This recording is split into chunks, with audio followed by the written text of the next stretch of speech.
This is ACOFAE.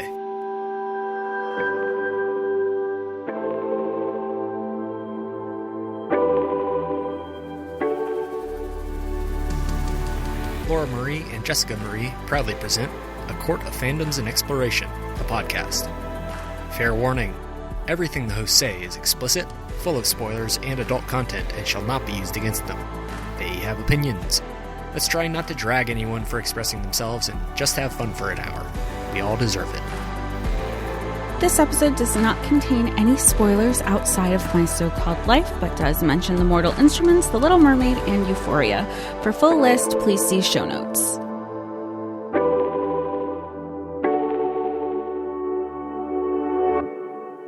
Hi, everybody, and welcome to A Court of Fandoms and Exploration, your weekly deep dive into the fantasy, literature, and fandoms that we love. I'm Laura Marie. And I'm Jessica Marie. And today we are discussing the cult classic 90s TV show, My So-Called Life. We are specifically talking about the first two episodes. And I have a history with this show, surprising probably nobody. And Jess, you do not. I am more interested into what you think, into what you have to say. Who cares about me? Please tell me. Please tell me. You've been on this show, I want to say, since it came out, but not really, because we were babies. But for as long as you've known this show, you've been on to this show. And for as long as I've known you, you've been about this show. It was only recently when we did our little girls trip weekend that you were like, guess what we're doing? We're watching the show. And we watched the pilot. I could not believe, I think I laughed with you. It was so great. And at the end of it, I was just, my mouth was open thinking like, that's just the pilot. That's just the pilot. That is one of the strongest pilots I have ever seen in my history of my consumption of media and working in entertainment. That was an incredible, like, how are you not captivated? And yes, I understand, like, that's what the pilot is supposed to be, but there are so many themes and so many topics that are hit on right out the gate. You feel like, oh my gosh, this is only the beginning of what this show is going to be. He's already cheating? Oh my God. Oh my God. Oh my. And I know we're talking about the first and second episodes, but I'm just going to jump the gun right here. And I know, like, this is the 90s. The show came out in 94. So, like, if you have to think about, like, backtracking between, like, writing scripts and production and the technology wasn't there and the casting, this show was probably, like, started actually taping in 92, 93 to be greenlit for a 19-episode first and only season for 94. And yes, the technology wasn't there. Obviously, we'll get into it with certain storylines, but there's one with the cheating and he calls the mistress from the house phone. And all I'm thinking is, oh my God, your phone bills. Because everything, you didn't have technology, so you couldn't like Photoshop that out of there. So when you got your fucking statement in the mail, that number that I'm not familiar with that number. And she was onto him too. The wife was like, go see your brother or whatever it is you're doing. She fucking was into it. I don't know. She had some sort of inkling. I know. I'm like 2 episodes in and I'm ready. Well, and I think that I love that your opinion is that this pilot is one of the strongest pilots you've ever seen. I have watched this pilot 1,000 times. How could you not? It's so good. And you also end up watching the pilot every single time you watch a new episode because everything from the intro is taken from the pilot. Are you saying it follows the pattern? I guess it just might. But yeah, the intro, they're like, go now, go, bah. And the intro of every episode are scenes taken from the pilot. So you see the pilot over and over and over again. Isn't that just like so fun?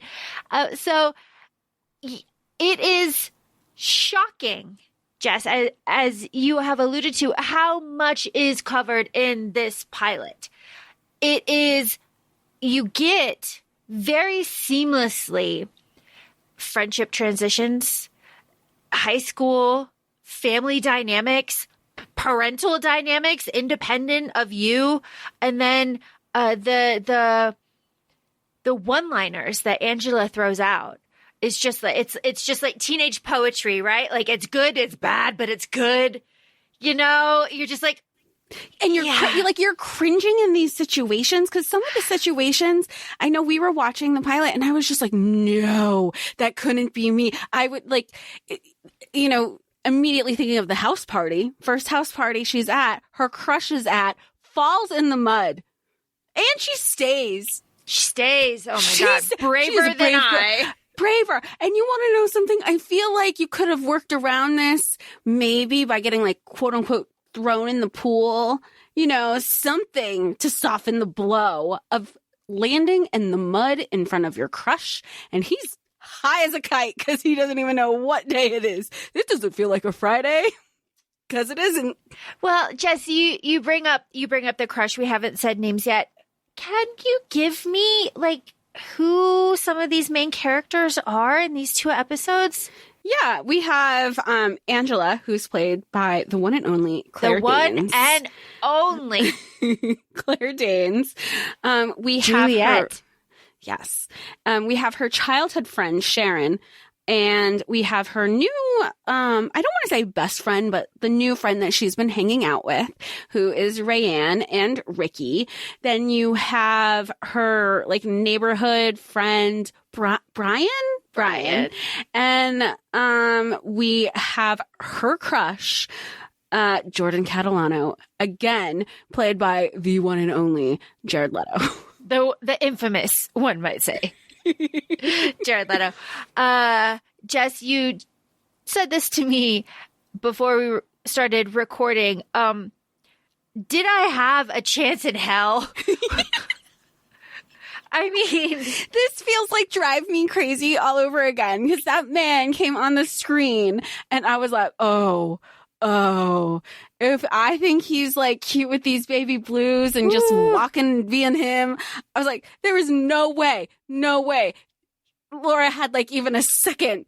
Not even a second. There was zero chance from the beginning. So there are moments where Angela sees him in the hall and gets giddy, or sees him in the back of a cop car, and she's just shit-eating grin, smiling that he knew her name. Not only did he see her, but knew her name.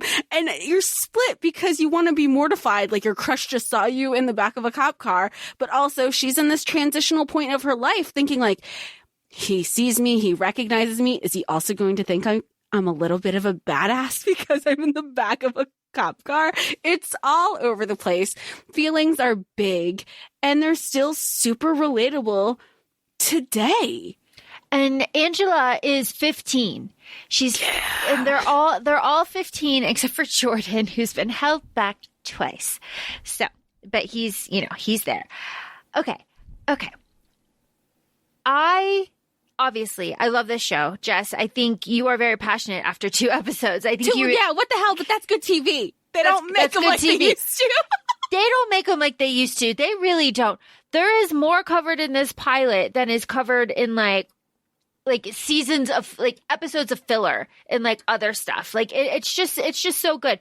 You have, I think, Angela's inner monologue is one of the most relatable things that I saw on TV as a child, because I saw this. I'm not going to say like I saw this when I was young. I was impressionable.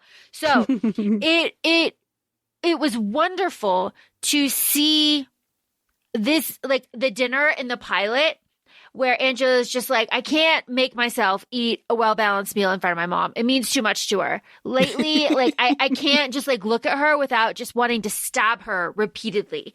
It was the first time where my feelings were on screen. And I know it's like, oh my God, like this white girl is being seen. But like, as a child who had like mommy issues, seeing another teen have mommy issues with the same kind of like, there's just nothing here. Like I can't, but like also later in the episode when Angela cries in her mom's arms, it's like this very difficult transitional time. And Jess, you and I were talking earlier, you say you don't make them like they used to. It is kind of hard to classify this show really, because the parents get a lot of screen time, but also the kids get the screen time too. but it's also a drama.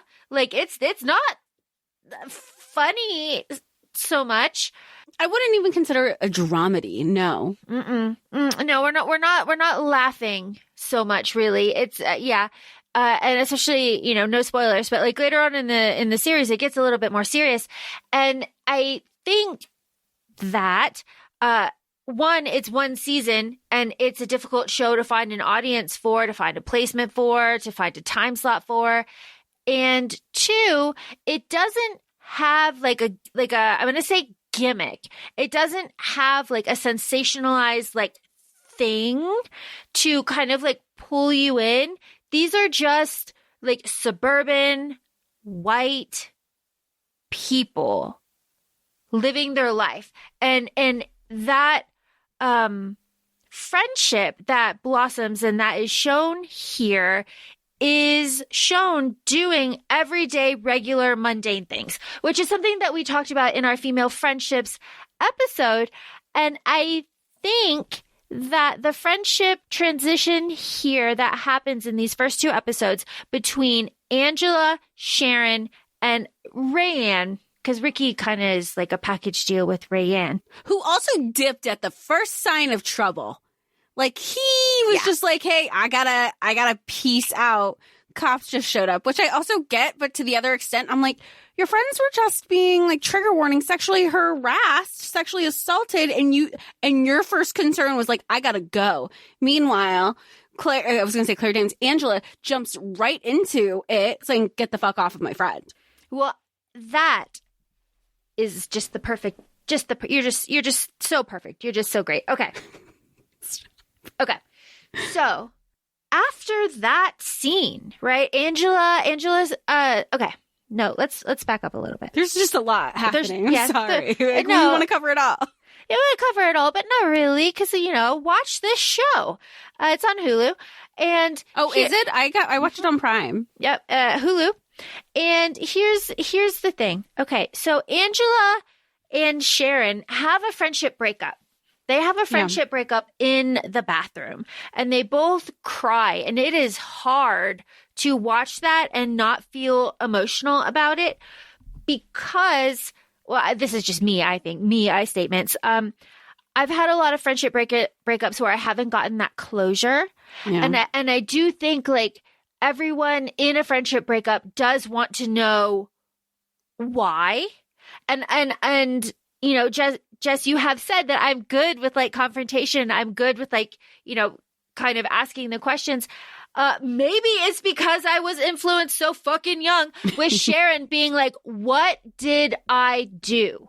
She wanted an answer. She and even Angela was saying like, I can't pinpoint where it happened, when it happened.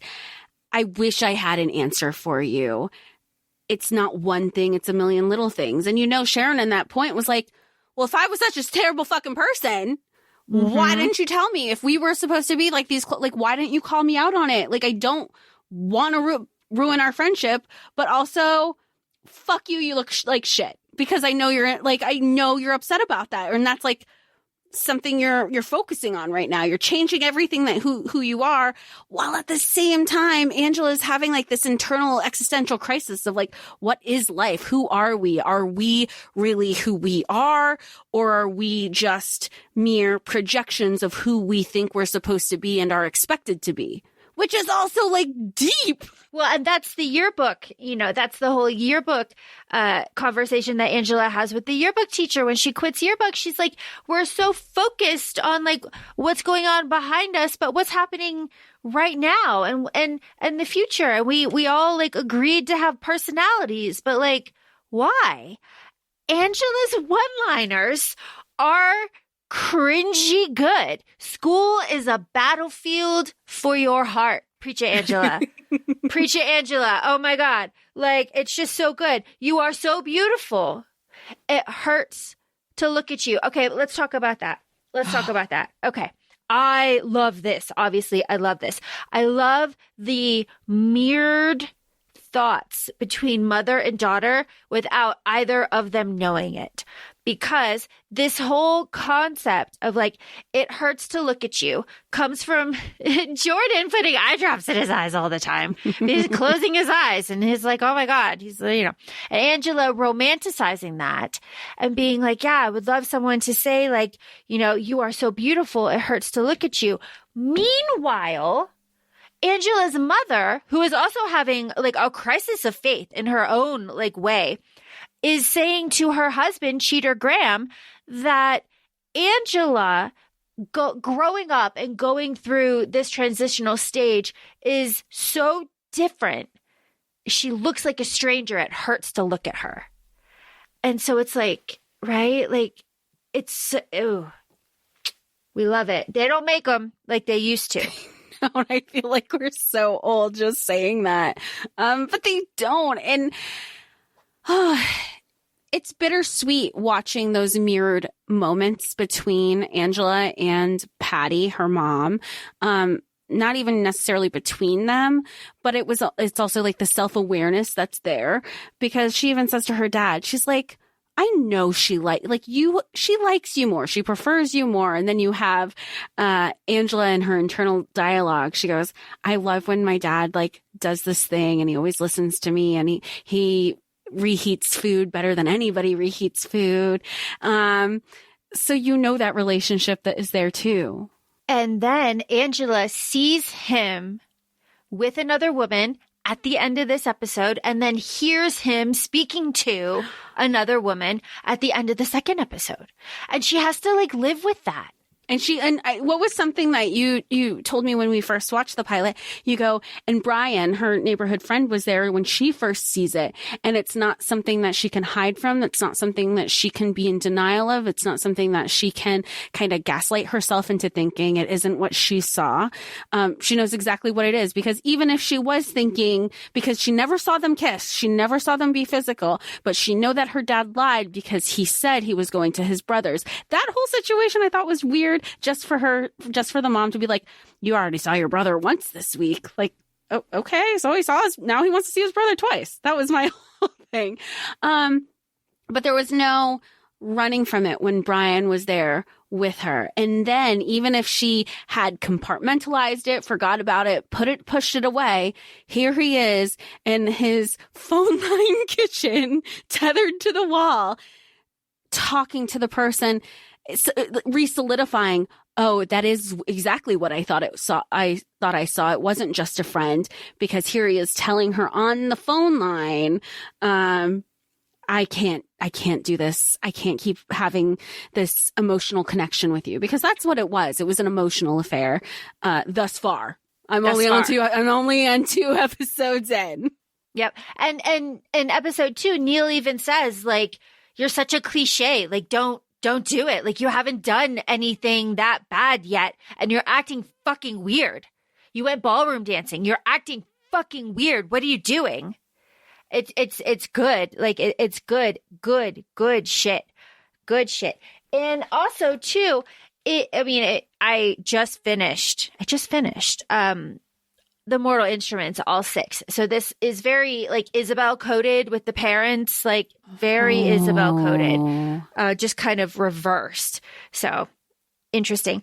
But also too, like the dad has his own agenda in a way, because like Patty's like, as just as you said, like, you know that she loves you more. It's like, why do you have to make me be the mean one? Meanwhile, he wants to like GTF out of the house too. Like he's got his own thing going on. So he's like, well, and then at the same time you have, Angela telling her dad, her dad's like, come on, like be nicer to your mom. Give her more credit. You're being a little too hard on her. She just wants you, she just wants you to be happy. She just wants everybody to be happy, like keep the peace. And she goes, no, Dad, that's you. Mm-hmm. And there's silence. He's like, because he was like, oh shit, she read me. Yeah, she read me to filth. To filth. I also, okay, here's the thing. I love him. I love Graham in these first 2 episodes as he is a father to Angela. I feel like I was like, oh no, I just got foreshadowed. No, as a father to Angela and Danielle, the sister, not as a husband to Patty, right? That man is so like as a man, as a husband, he is so emasculated. He cannot believe that his wife is more successful than him, is running shit, is working late, and he's like, my wife is better than me. Now I gotta stay at home, or I have to pursue because he works also. I have to pursue other endeavors. They work together at her father's business. Yo, my God, like he hates it. He fucking hates it. And that's probably why he went and have his affair. He's like, I don't know. We just got to talking and one thing led to another. No, because she makes you feel like you are in this position of power because you're not feeling that at home. Preach it. Preach it. My hands are up. Preach it. You read him. You read him. You read him. But again, going back to him as a father, I like how he kind of like, he like sticks up for Angela a little bit with his mom when Patty's going off about Ricki being like, he's so funny. He's like, well, really? Not like, what? I'm not on anybody's side. Grow up and pick a side. And she's like, he wears eyeliner. He wears eyeliner? She's like, I don't know. Like, she's like, stop repeating everything I said. And you know who I also feel really bad? Like through all of these back and forth confrontations, arguments between the parents, between Angela, there's also a little sister involved. And you can just hear her like, hey, look at me. Let me watch my handstand. Can I watch this movie? Can I go out? Can I see my friends? Can my friends come over? That poor child as a little sister is not, hey, I have Anne Frank too. Maybe we can read it together. She's definitely in therapy. Danielle. Oh my gosh. It's very, very exciting. Very exciting. Okay. You brought up Brian. I love Brian. Like, I love Brian, the neighborhood friend up in the tree on rollerblades. Like, but Brian, I mean, obviously he's in love with Angela. From the first 2 episodes, we can tell. Obviously. You mean, obviously. So, you mean the boy with the camera zooming in on the girl that he has a crush on and taking pictures of her with her new hair leaving the room? Doesn't have a crush on her? Okay. In the light, waiting for her in the tree.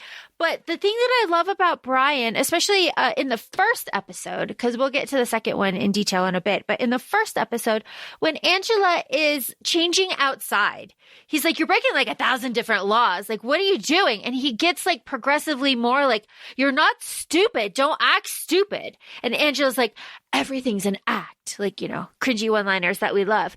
But not wrong. But not wrong. But Brian is out there waiting for her when she comes up later in the cop car, and he is trying to ask her what happens. And he has this like catch and like break in his voice. He's like, Angela, like, Chase, like, what happened? Like, are you okay? Like, what happened?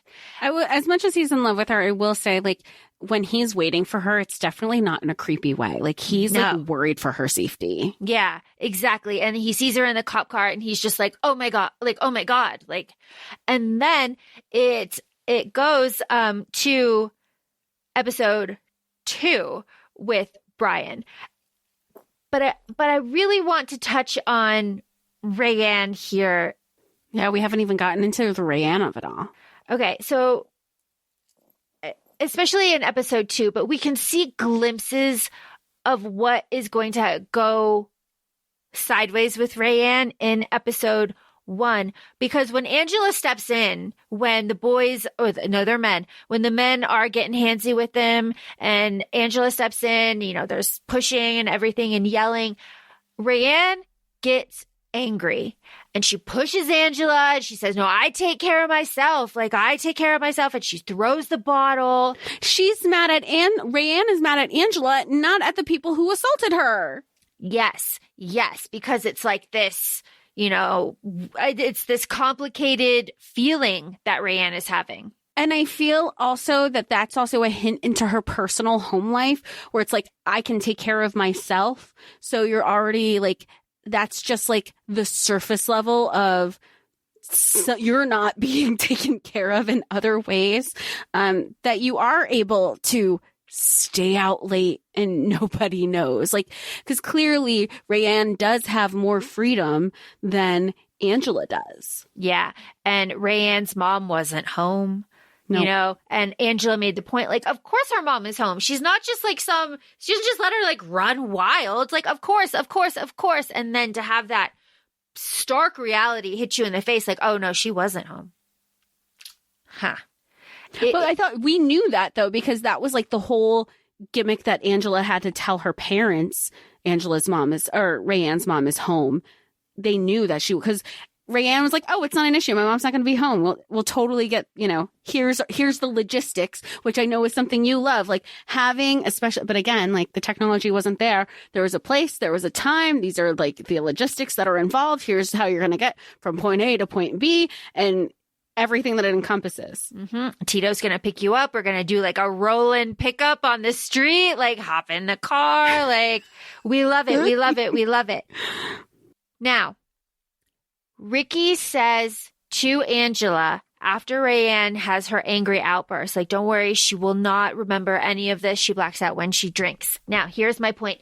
In the cop car, this is what makes friendship like this so incredibly difficult. In the cop car, Rayanne is blackout. She is absolutely blackout. And she's with Angela and she's like, I will always be there for you, Angela. I will never leave you. I will always stick up for you. Like, and then she drops this line that makes you, that really hurts because she was listening. You know that she like remembers, that she cares, that she's like making this effort, but like there's something, right? Because she says to her, Angela, with hair like that, it hurts to look at you. So it's like, damn, like she is a good, like that. Damn, that is like a friendship moment, right? Because it's like, oh, and then at school later, we had a time. Hey, girlfriend. Oh my God, you had to be there. We had a time, didn't we? We had a time. And it's just like this.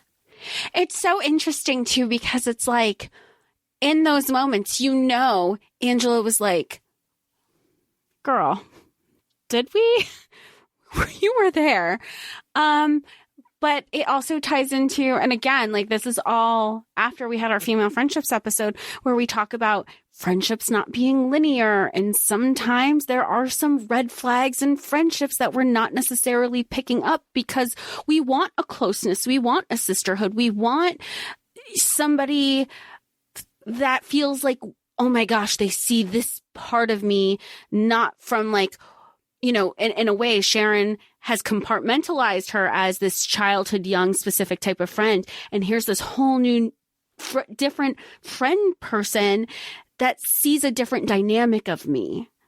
And you can see that, like, you see her wheels, Angela's wheels turning, and she's constantly at a crossroads because it's like, we're still learning to navigate how to grow parallel in friendships or maybe growing apart or maybe together. There's so many different variations of it. And also, like Angela says in the pilot, like she just had to do something. Like her life was just like, she had to do something. And when Rayanne said that her hair was holding her back, she wasn't just talking about her hair. She was talking about her life. So it's that feeling of possibility and change in your teenage years that is something that is just, you can't replicate those feelings. At the same time, like, there is a level of privilege that I think we have to acknowledge that Angela has, that she felt safe enough to make that choice without consulting her parents. Mm-hmm. Could you imagine coming home, straight different dye job to your house? Absolutely not. My mom would have killed me. She would have killed me. I couldn't even get highlights, and I like snuck Sun-In in my hair through a hairspray bottle to like change the thing because I wanted to have a different hair color so bad. And I was like, oh, it's natural. No, it was not. I was Sun-Inning with like anything to try to be different. And then it got really brassy. So don't do that. I like that you bring up Angela's privilege because she is absolutely the epitome of white girl privilege here. She's got a gorgeous house, 2 working parents, a sister, a yard. Like, she's got it all here. And later episodes show us more of Rayanne's home life and more of Ricki's home life. Especially Ricki has a lot of fleshed out episodes. And you see that Angela's privilege is there to show the like stark comparison and the like, it's not just like this. Like, other people have other lives. And when you see them at school, you are seeing an act, right? Because because, as Angela says, it's all an act, Brian. Everything's an act. I was going to say that circles back to our pilot episode, because even when you jump forward to episode 2, Angela only knows a certain type of, I say privilege, but a certain type of dynamic with people around her, because we find out that not only is Sharon her childhood friend, and they've been friends for 15 years, their mothers also haven't been childhood friends. They went to high school together. They continued to be friends together. And they're just like, Sharon's mother comes over. Do you know why they had a fallout? And she's like, I don't know. I just know that I don't know the details, but I know that they were arguing in the bathroom, and then there were tears exchanged. And Patty, Angela's mother, is like, well, you got more out. You already know more information than I do. Meanwhile, Sharon's just pouting outside, like, meh, meh, meh. Talking to Brian. I love it. I love it. This episode follows the pattern. We have Angela talking about her kissing memories. She has 3. All 3 are pretty shit. And she talks about how she is unaware of her mind and body when Jordan is around. And like, how real is that? Like, you just kind of like short circuit. She's like, really? Oh my God. Really? And Rayanne is like, okay. All right. Be a normal person. And she's like, I don't know how to compute it. Like, I acknowledge that he's there. And even when I just know. And I can't take my focus, even if I'm not looking at him. And those are big feelings that happens when you're in a crush and you're trying to be nonchalant and you're trying to be blasé with your friends, having a whole different conversation to look like, look, this person doesn't affect me. When deep down, you're like, this is my crush of all time. While at the same time, later in this episode, when there is a moment where she could be interacting with Jordan again, she's like, I don't want to burst the bubble. It's a fantasy. It's my obsession. It's the thing that keeps me going right now during high school. Do not take that away from me. And of course, we start by cutting hearts open. I mean, it's just so poetic. It's so poetic. Like, again, they don't make them like this. They just don't. Because we're cutting hearts open with Brian in science class. And this is when we have Angela just like dipping. We couldn't do this in my high school. I don't know how they did it here. Like, they were on top of attendance where I went, but okay. But Angela dips, leaves class, and gets like a full bathroom recap from Rayanne and Ricki, who wasn't even there. He wasn't even there. But you know what? Respect for Ricki, because Ricki's that friend. He's like, and this happened. She's like, you weren't even there. And he's like, but I've heard this so many times that I'm going to start recounting the story. And I'm that person. I'll be like, let me tell you as if I were there, because now I have implanted, like, I think of like how many years we've been friends.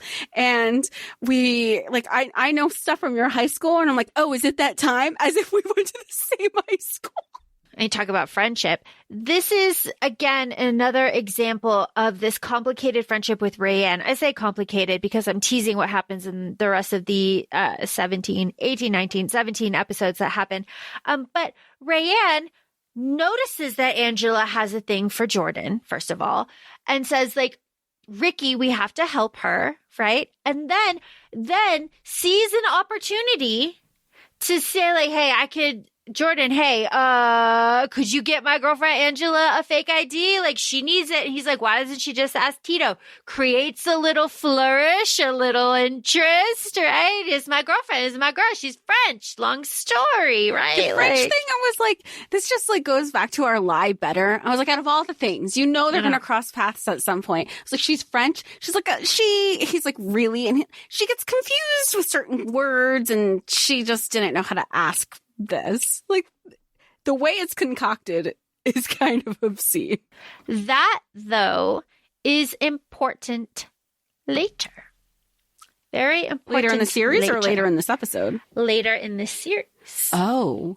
This idea that Angela kind of mixes up words and maybe isn't so great at English is used later.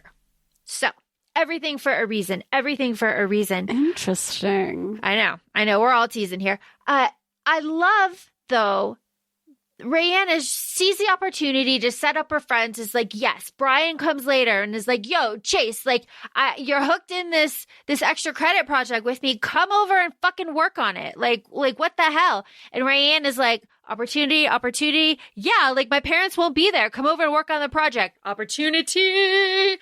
Chick. And she's like, yeah, don't worry, Brian. Angela will be there. Bells and whistles. Don't worry. Sees the opportunity and takes it. And as a friend, is that a good friend? I feel like in the moment, you're like, that's my girl. She has my back. I don't know it yet, but the fact that she's like going out of her way for me would make me think this is a real friend. Me too. She didn't have to do any of that. She didn't have to work this. Like, she is trying. Like, it feels selfless. Yeah, it does. And who doesn't want to be the object of like selfless love like that, right? Especially at 15. Yeah. And again, like, she hasn't had a lot of exposure to like love and what like selflessness looks like outside of Sharon. And even then, like, that friendship has kind of deteriorated. So this is like another thing. And then we already have like the recounting of her like terrible kissing stories. So it's like, and that person talked to me and kissed me because it was a bet. And right now this doesn't feel like a bet. This feels just like completely altruistic. It's good. It's good shit. Angela, cringy one-liners. How is that fair? How can he have just like things to do and other things on his mind? I have nothing else on my mind. Girlhood. Yeah, I was going to say, I was like, Angela is one for the people. Yeah. I mean, truer words, right? How am I obsessing over every little thing and he gets to have other things on his mind? How is that fair? Preach it. That's what like crushes feel like, all consuming. Yeah, they do. Oh, it's good. Meanwhile, I missed that. It's been a while since we heard that. It's been a while. Patty and her friend, Sharon's mom, are talking about like spicing up their marriage and how things are getting stagnant and how like men like long hair and women to wear red. And it's just this like very real conversation between older married women that I didn't pay attention to, obviously, when I was a child, but that I'm paying attention to now as an adult. I'm like, damn, this is like, yeah, no, go off. She's like, because she's like, how am I supposed to spice up my marriage? Like, lay down rose petals. Sure. Let me make dinner and like empty the kitty litter and take out the trash first. Like, all of these things. It's just like friendship in normality. And at different stages in your life, too. And exactly. Even like you have like, it's so interesting. And like the real conversations, too, because I think even earlier in the episode, Patty is saying to her husband, she's like, aren't you going to give me a kiss before you go to work? And he's like, I'm going to see you. And she's like, no, we keep it professional at work, which I 100% I'm with. But then he goes, oh, but we're not going to have sex. It's just like a kiss in the morning. And then she's also, again, having another real conversation of like, it doesn't have to, like, intimacy doesn't necessarily mean like sexual acts. Like there can be like intimacy in the kiss too. And you can tell that he's angry because the way he kisses her, she's like, you know, her breath is taken away, but then he just like storms off. And again, it's just like different aspects of the relationship. Watching this at the ages we are now is really interesting because you're seeing the duality of what's happening. We have our past, or at least me, because you watch this like when you were younger, like you watch this past version of like, oh my gosh, that's what high school and that's like what this one point of my life really was like.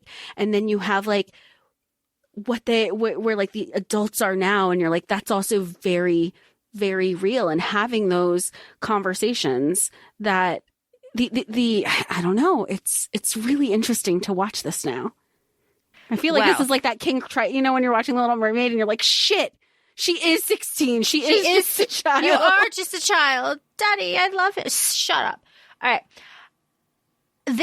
You are so good at just getting to the heart of the point before I can even vocalize it. Okay. I don't know where we're going now. This dinner with the introduction of Neil. This family dinner with Neil. And Patty brings up ballroom dancing, and Angela's like, it sounds fake. And Neil's like, I was just going to say that. It sounds fake. And they're laughing and bonding over and at the mother. I mean, do I have to recite the father-daughter quote? Father and daughter will mock the mother, but it doesn't save the daughter from having the same fate as the mother. That could not be more clear here. And I was shocked, speechless. Especially because Angela says that, like, she used to be really close with her dad. Her breasts have come between them. Which I also think is, like, I don't know. I think that's a weird, like, that's why the mother's like. No, that's not a weird thing. It is not a weird thing. When I grew up and started, you know, wearing the training bras, doing my hair a little bit, my dad took steps back. It was just like, well, there goes, and here's the other part of it. There goes my little girl, right? That angle of it. That is the angle of it. Wear a bigger towel. I can't tell her. If I could tell her, I would. But it's weird and it's awkward, and like she's my little girl, and I can't say that I see you. That you're becoming like a woman and not my little girl. How can I say that to you? You're 15. You're my baby. Like, how can I say it's not weird? It's not at all. And it is something, again, you do not see on TV ever kind of portrayed this way. Here's just another example just to like say, how does dad say, I think you should start wearing a bra? Dad can't say that. Dad would notice. Oh my God. Dad would notice. I just had like a flashback. The first time I went to SeaWorld, my mom was like insisting, like, Jessica needs to start wearing training bras. And my dad was like, no, no, no. And then we went to SeaWorld and we were in the splash zone. And then like that, I think I was so self-conscious of, and I was in a white shirt because why wouldn't I be? It's Florida. And I was no, I was older than 10. Maybe I was 10.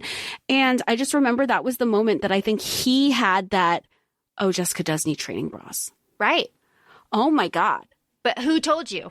My mom was trying to tell my dad, and my dad was in denial about getting me any. Mm-hmm. And then it's just like. Oh. Huh.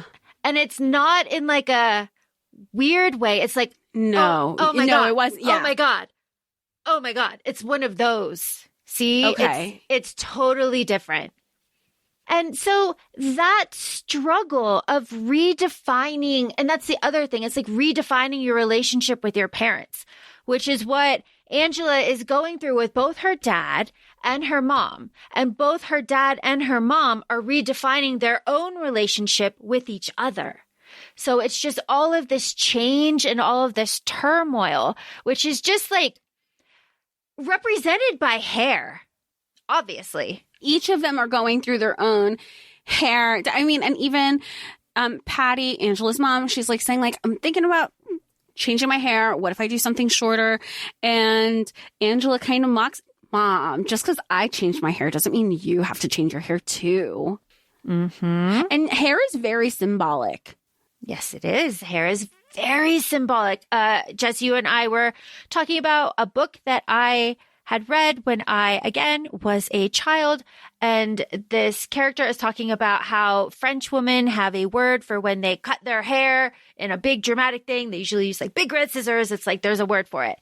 But yeah, the transformative power of hair and the taking control and ownership by color and cut is very important. And again, everybody is on their own separate journey here, but their journeys are just decades apart, I think. Yeah, they're very parallel. And what the journeys are parallel, and what they're encountering apart in those journeys is very different. But how they're handling it is very similar. Exactly.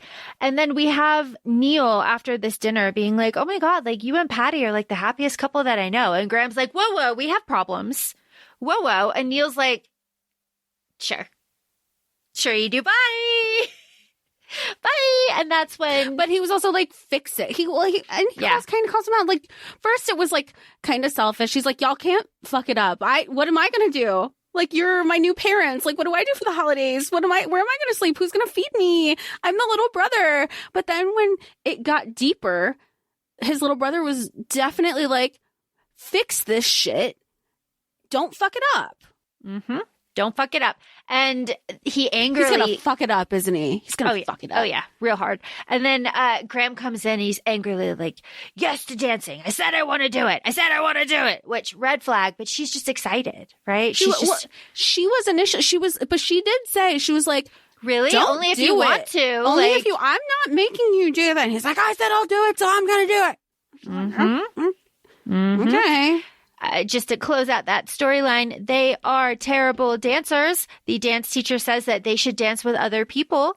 Tell me that wasn't symbolic. And he's like, I've been wanting to dance with other dancers. And she's like, you want to dance with other dancers? I don't want to dance with anybody else. And I'm like, you've been dancing with somebody else already. Getting sent out to the car of a boy is I just like a canon event, right?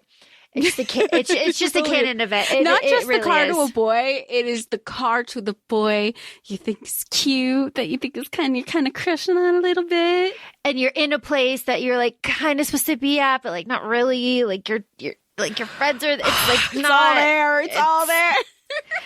It really is I want to know who was in the writer's room.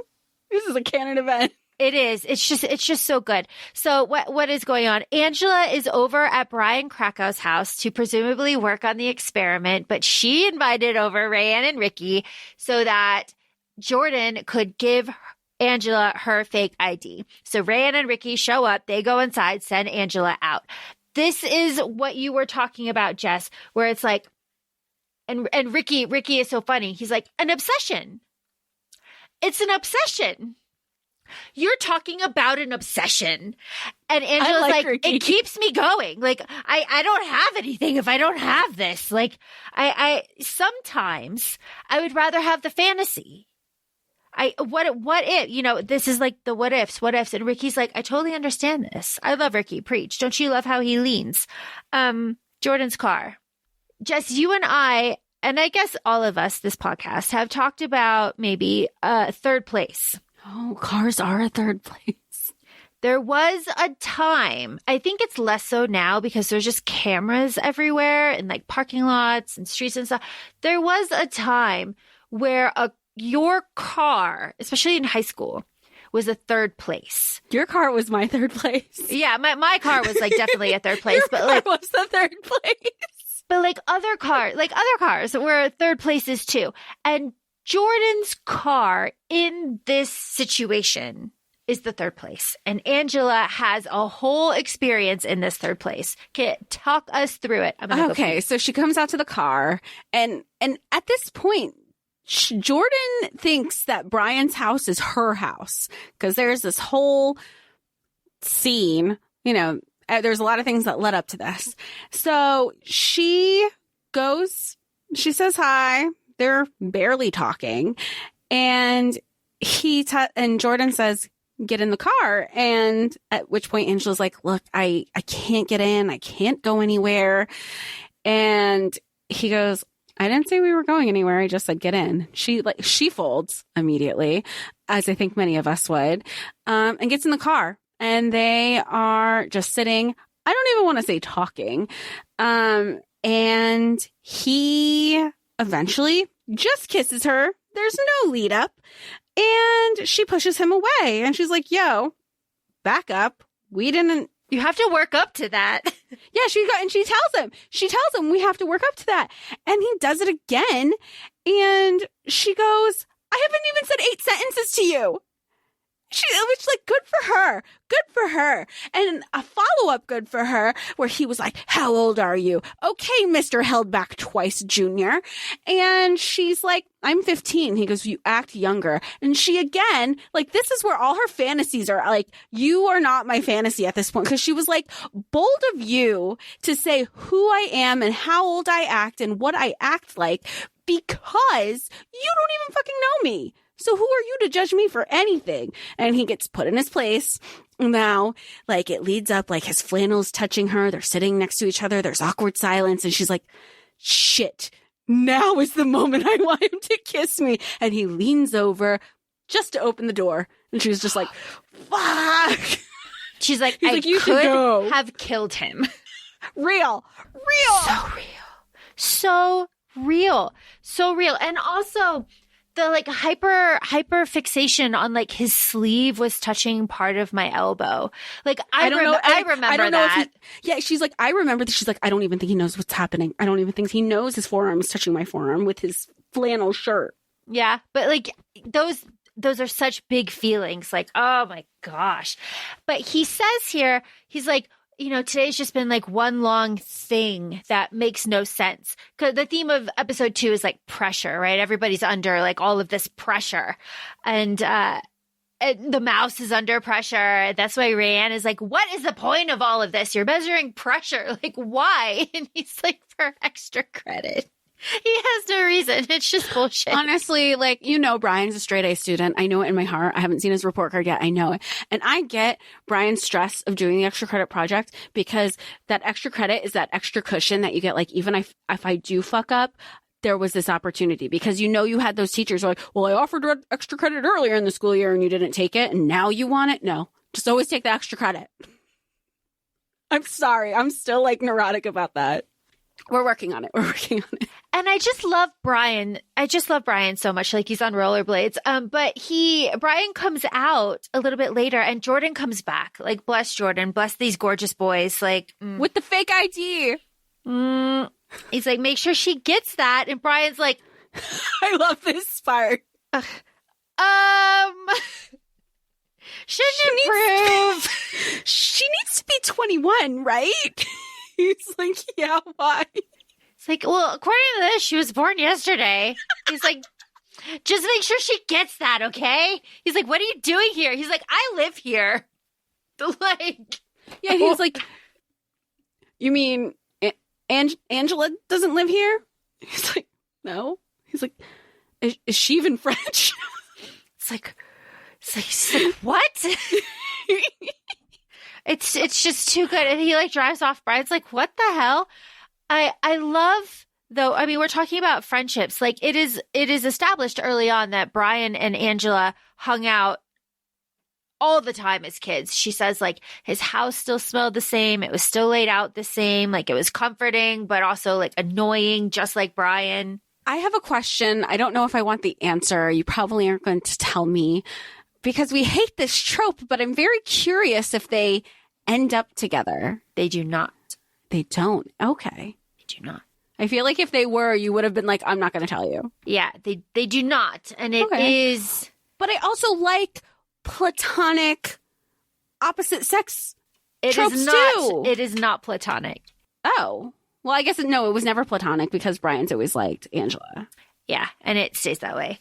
And it is difficult. Just difficult. Well, you only get one fucking season. Yes. Shame on you, Hollywood. Yes, but we love a pining blonde Man, we love that. We do. Oh, yes, Draco. We love a pining yes. blonde. Thank man. You. Oh, and Aaron Warner. There you go. See, there's two. Now, Graham and Patty are having this blowout fight in their bedroom after dancing. She's like, why did you think I want to dance with you? I showed up with my haircut and you said, like, it shows off your ears more. You know, why are we so bad at dancing? Because we've known each other so long. And then Patty, like, breaks her Cinderella statue, which was, like, a whole thing because, like, her dad gave it to her when she was a little girl. And and she had worn her hair like that the whole time. So now it's like she's breaking this past version of herself. You know, it's all very symbolic. But then they have, like, what we are assuming to be a very passionate sex. Good for them, I guess, but fuck you, Graham. Well, and then she's obviously thinking, like, really deep about it because she's like, we've been together so long. Why aren't we good at sex? And he's like, it's because we've been together so long. And she's like, you know, after they have sex, and she's very much like, she goes, I guess they're reminiscing from when they were together or when they were younger and, like, the times that they grew up, is that formal steps weren't involved because they were, you know, doing ballroom dancing. And I guess it was more like a going with the rhythm kind of thing. I don't know. But there's nothing wrong with that either. I think she was just trying to, I think maybe it's something deeper of, like, we're always trying to compare ourselves to something. This end scene with Graham and Angela heating up the spaghetti, this, like, dad bonding scene. Like, do you like anybody? Like, it's okay to like people, but, like, boys your age. And Angela's like, dad, like, And but then what? She's boys like, my age what? But what? And I think that just, like, kind of goes to their relationship too. Like, you just see, like, the way he is with her and with Danielle a little, like, to a lesser extent, is just so different from how he is with, like, Patty. And it's like, it's difficult because in these first two episodes, he is a good father, but he is just, like, so shit everywhere else. And it is hard because I do empathize with Angela when she's like, you know, when my dad heats something up, because it is implied that her dad is a very good cook. Like, they mentioned it in the first episode too. Like, he was going to be, like, this professional, renowned chef, and then, like, life happened, so he's not this huge professional chef anymore. But he's still very passionate in the kitchen. So, like, you just sometimes that meanders into other ways. Exactly. And this is where Angela says, like, you know, we don't go on, like, dates. Like, it's different. It's like bunches of people, and they're both, like, looking at each other and, like, smiling and, like, kind of like. Do you remember when having this conversation? Yes, I do. I was gonna say, like, yeah, because I remember it's like, oh, or even the opposite of, like, oh, when you said you were dating somebody, you didn't say you were dating, you would say, like, oh, we're going out with each other. Mm-hmm. And I remember both parents would be like, you're not going out anywhere. It is a school night. And you're just like, no, that's just, like, what you say that, like, when you're, like, and even then, I think they rolled their eyes when I said I had a boyfriend, because they're like, you're not going anywhere. We're not taking you anywhere. I guess in just theory, y'all are a couple at school. In hindsight, that's why they were so dismissive of me, like, dating, because they were just like, what are you actually doing? And also, she's not wrong, because I remember this. It was like bunches of people. It was like a group of you go to the movies, a group of you go to the mall, a group of you go somewhere. There was not a lot of one-on-one. No, there wasn't. There was not a lot of one-on-one until you got a little bit older, right? Like, and then it got a little bit more serious. But, like, these conversations are just, like, so crazy. And then, so Angela's mom comes down. She, like, shows her hair, like, whatever. And this is where she's like, you know, come to bed. It's late. Graham's like, I'll clean up. And this is when he gets on the house phone, Jess, and he calls up the girl. And he's like, there's so many reasons. Like, I just can't do it. Like, whatever. And then he turns around and Angela's like, yo, hello. But Angela has her own shit, because she's like, I left my fake ID on the counter. He's distracted. I was going to say, because when she picks that up, I go, I rewatched that scene twice, because I go, when he's pacing back and forth with the phone, does he see it? Right there. It's right there on the counter next to the refrigerator. Stressed for her. stress for her. Yeah, but he's distracted. He's got his own shit. And that is how she plays him a couple times with since the first episode when she wanted to go to the party. With the distraction, with the bonding, like, hey, to do things. And it works here too. Because he's just like, you are going to have his voice goes up an octave. He's like, you are going to have a hard time getting up tomorrow, young lady. And she's like, That's where I was like, wait, did he like find it? That's why I go, did he find the card? Because he also struck me as the person, as the dad who would have seen that it was trying to be a fake and she was born yesterday. And he would have been like, I don't think this is going to work, but here you go. And just kept walking. I feel like your dad would have done that. He would have, but I had no need for a fake. Now, that's the end of episode 2. Jess, I can tell you're passionate about this. How do we feel as a whole just after these first 2 episodes, knowing there are 17 more to go? I mean, how am I going? I wanted to binge it. And the only reason I didn't is so we can stay confined to the first 2 episodes. I just go back to saying like they don't make them like they used to. And I mean, think about it. 19 episodes for a pilot. And that's a short series. And I knew that like episodes for a season used to be like 22, 23. And then somebody I saw on socials pointed out that the first season of the OC was 27 episodes. And they equated that to like, that's 3.5 seasons of The Summer I Turned Pretty. So like, that is what, so 19 seasons is still a lot in like the day, we're recording this in 2024. If anybody, whatever happens with these episodes. But 19 episodes is long and it's short for what could have been. And we were robbed. Knowing that so much is covered in these first 2 episodes. Where it's like, oh my God, where could this possibly go? It could go anywhere, right? Like, well, and I want to say like the originality of it. And you were mentioning this before we started recording too, is that, and you mentioned it also in our female friendships episode, is like finding fun and finding entertainment and finding joy and in life, in the mundane. And you start seeing that in these first 2 episodes. And And I also, as much as like this is geared towards teens, but it's also geared towards families, just don't watch it together because you're obviously going to come away with it with very different perspectives. What is the last show that's really like that where it's not sensationalized? Okay. These are my thoughts. This is my thought.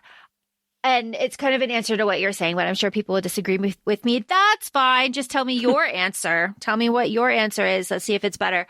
I think that Euphoria is very comparable to this show. Okay? Where we have talked about time capsules before, a time and a place. Right? A time capsule of a time and a place, and like you go there for comfort. That's what it is. Well, this is a time capsule of the early 90s. You can't say it's not. There's no phones. The cars are cars. The flannel is flanneling, and like, hot damn. Euphoria, and it is friendships and experiences in high school and boys in the mundane, nothing going on. With the potential through Rayanne of some wildness on the horizon. Okay. Euphoria. Tell me it's different. Right? Like the parents, like Rue's mom's got her own thing going on. Nate's dad has his own fucking thing going on. Okay. And Rue has her own thing going on. We have the friendship with Jules. We have Maddie and all of her friends growing up. You Cassie can say and her sister. Yeah, Cassie and her sister. Now, Laura Marie on ACOFAE, Euphoria is sensationalized. Well, if you're boring, just say that. Because I don't think, okay, to an extent. Okay, Rue gets a little wild. But especially that first season, I don't think that's wild. I don't think that's crazy. I think that is a time capsule, a time and a place. A time and a place that's still relatable because both of those shows, I feel like will age. Like, I mean, can't say like they will age well. My So-Called Life has so far from what I've seen. Like, take all the tech out of it. The core themes, the core things that are happening, even when we were in high school, and I didn't watch this in high school. That's all. I'm watching it now and I'm like, oh, that shit definitely did happen in high school. Those relationships definitely, those dynamics definitely did happen in high school. Same thing with Euphoria. I don't even talk about it at work so much anymore because they're like, oh my gosh, it just seems so over the top and over the dramatic. High school is not like that. And I'm like, we went to very different high schools because high school was very much like that. And going to the house just to chill out and chill with parents who were approving of all of the activities because at least it was being contained. It's so interesting. But again, you're going to watch Euphoria years from now and it's going to be the same concepts. It's going to be the same themes. It's going to be the same foundations of like relationships and humanity. And that's what these shows are at its core. None of them are sensationalized because like the things that like even the confrontations, even the arguments, like that shit is real. Yeah, that shit is real. And it sounds real. The dialogue sounds real. You've had those fights. You can say them word for word. Like the things that happen in Euphoria. Why the reason that I'm saying Euphoria is Euphoria was the first show where I was like, oh, people actually do talk like this.